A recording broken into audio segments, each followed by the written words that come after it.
Hi everyone! Today it's time to go back and revisit my whole 2023 bullet journal together. I have two of them here. I always switch to a new journal in July because I can't fit 1 year into one of these. So today we'll flip through both of them from start to finish.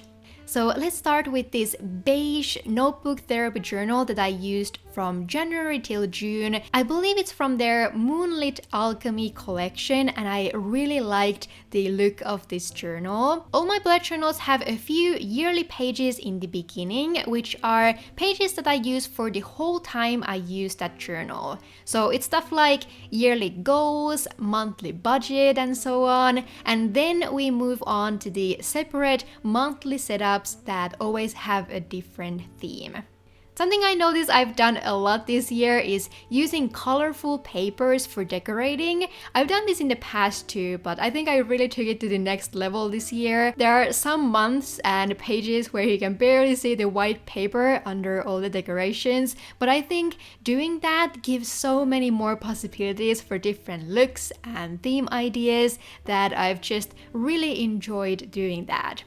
I've used a bullet journal now for almost 6 years, which is so crazy to me, and I've recorded most of that journey here on my channel, so I think it's natural that I'm always trying to find new ways to decorate, and I also explore a lot with different art mediums.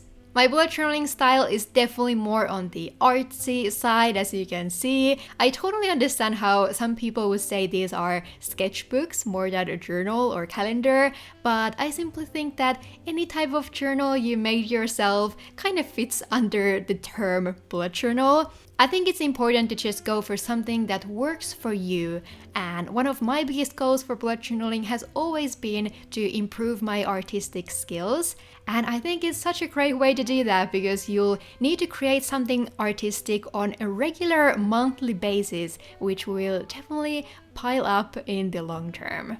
But yeah, other than that, I've definitely settled with the type of spreads I do in my journal. I think more than anything, I like to include these almost introspective questions and focus a lot on big picture planning, if that makes sense. I always have my daily task lists, but I think it's become less important to me over the years. It also really depends on the month and how busy I am, but what I almost never skip are the overall planning questions or reflection pages at the end of the month. I also like to take the opportunity every once in a while to write some diary sections. For example, if I'm traveling or something like that, where I want to remember a certain time in more detail. That's also why I have to blur a lot of sections in these videos, because I write a lot of personal stuff in my journal that I don't really like to share with everyone on the internet, so I hope it doesn't bother you too much. Something I also started to do a little bit more this year was adding some stickers and decorations to my themes after filming the Plan With Me videos. I especially use stickers for the weekly sections, and I was wondering if I should start to do this in the videos.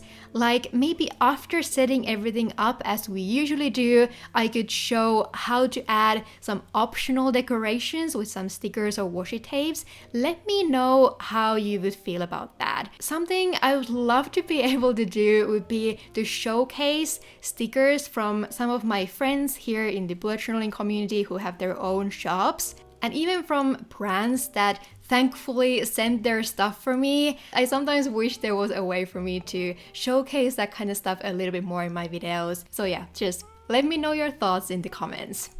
Then, as always, there are some pages or sections that are just empty, that I never filled or used, which is fine. I think it happens inevitably when bullet journaling, and to be quite honest with you, I sometimes include sections that I know that I'm probably not gonna use just to change it up for the videos a little bit. I make digital versions of all the themes that I sell on my online shop and on my Patreon, so I try to make some slight changes every once in a while with that in mind as well. And if you're wondering, I'm currently in the middle of updating all my themes to 2024, so I think the updated versions should be on my shop pretty soon. You'll find a link there from the video description. But anyway, there were also some months where I didn't have much time to set up a theme. I hope it's not too noticeable. I think I said the same thing last year, but it's just something I've kind of had to accept. A lot of my time behind the scenes is nowadays spent on my shop, like making new products, packing and shipping orders and so on. So unfortunately, I don't have as much time to film the Plan With Me videos as I did a few years ago when it was more of my main thing.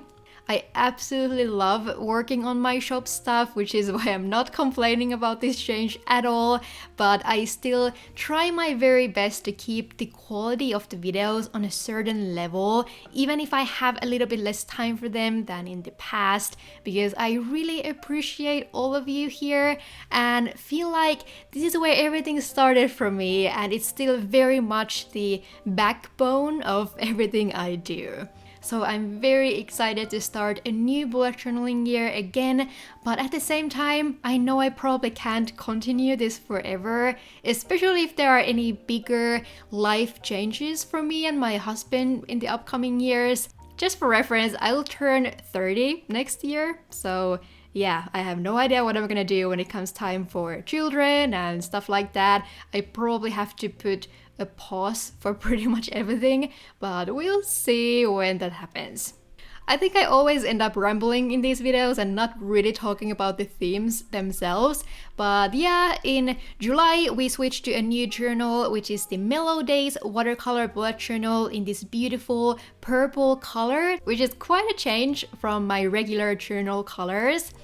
I've yet to make a standalone review of this notebook, but I already have another one of these for the next year, so I think I'll do a review sometime in the spring. Overall, I really enjoyed using this journal, but I do have a few negative points as well, so I think a proper review is definitely necessary here. Also, something I always feel like I need to mention in these videos is that I definitely don't use up the whole journal. There are always some pages left at the end since I switch at the midpoint of the year. I think I could probably fit around 9 to 10 months maybe in one journal if I didn't switch, but I just don't like the idea of doing that. It doesn't really match the yearly cycle on my channel. So what I do instead is using the rest of the pages for my shop stuff or just random sketching and stuff like that. I always need space for swatching stickers,